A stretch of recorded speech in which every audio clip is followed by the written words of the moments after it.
नमस्कार दोस्तों, इस बार हम टेस्ट नंबर 04 संडे को ले रहे हैं। तो जो भी दिशा निर्देश होंगे हम हमारी कल वाली डिक्टेशन नंबर 53 में बता देंगे।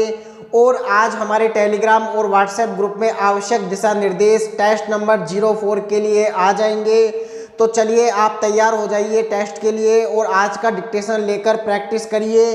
तो चलिए आज डिक्टेशन स्टार्ट करते हैं। 52 नंबर डिक्टेशन स्टार्ट होगा 5 सेकंड बाद।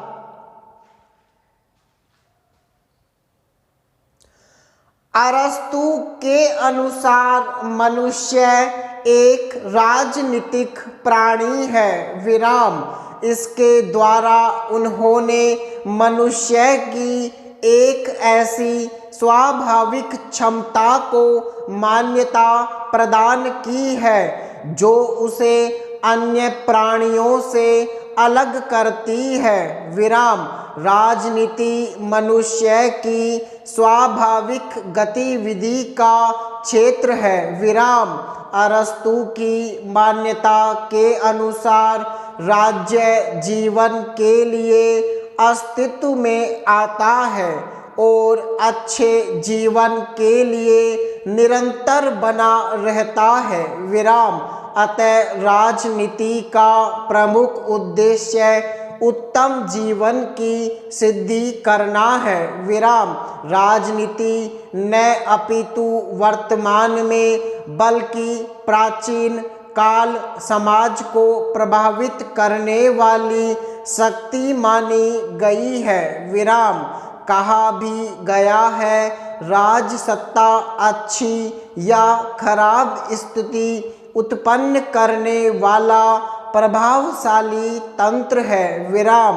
अर्थात जैसी राजनीति होगी परिणाम भी वैसा ही प्राप्त होगा विराम। पैरा जब एक न्यायाधीश अदालत में बैठता है तो हमें अपनी धार्मिक मान्यताओं को भूलना होगा और केवल इस संविधान के आधार पर मामले तय करने होंगे जो हमारी बाइबिल, हमारी गीता, हमारे कुरान, हमारे गुरु ग्रंथ साहिब और अन्य ग्रंथ हैं। किसी जज को विदाई देने के लिए सुप्रीम कोर्ट के इतिहास में यह पहला वीडियो कॉन्फ्रेंसिंग समारोह है विराम।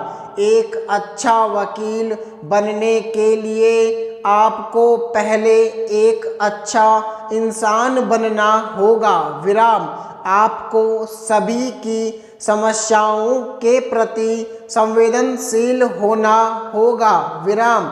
जब आप एक मानवीय न्यायपालिका की उम्मीद करते हैं तो बार को भी मानवीय होना चाहिए विराम।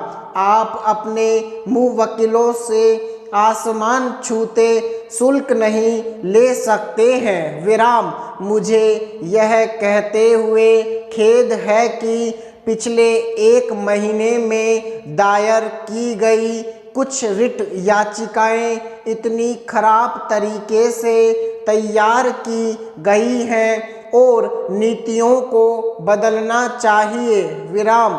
इसलिए वकीलों से मेरा अनुरोध है कि वे बंदूक न उठाएं और कोर्ट का दरवाज़ा खटखटाने से पहले इस बात पर विचार करें विराम। पैरा मनुष्य सामान्यतः अहंकारी होता है विराम।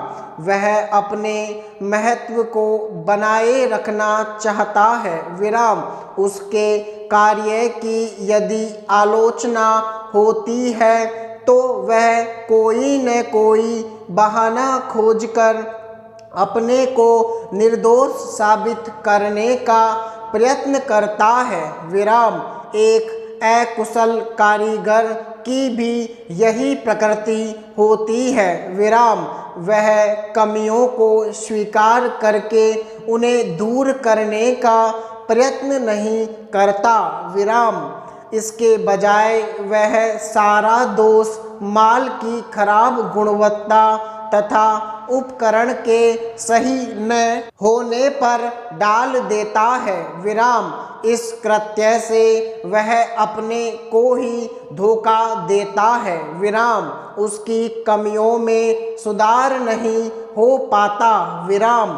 फल यह होता है कि समाज में उसका वास्तविक महत्व कम होने लगता है विराम। पैरा सदियों से चली आ रही जातिगत व्यवस्था हर दिन बहुत से लोगों के लिए असमानता की स्थिति उत्पन्न करती है विराम। समाज को विभिन्न जातियों में विभाजित करने के परिणाम स्वरूप एक श्रेणीबद्ध व खंडित समाज की असमान व्यवस्था की स्थापना हो गई विराम।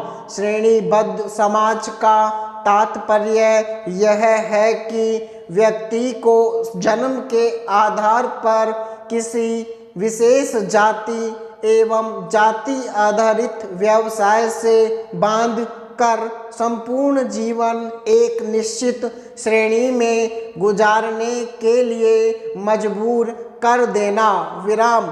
खंडित समाज का अर्थ ऐसे समाज से है जिसमें समाज में मौजूद विभिन्न श्रेणियों के मध्य गतिशीलता व परस्पर संबंधों का अभाव होता है विराम। सामाजिक असमानता का प्रभाव आर्थिक व्यवस्था पर भी पड़ता है विराम।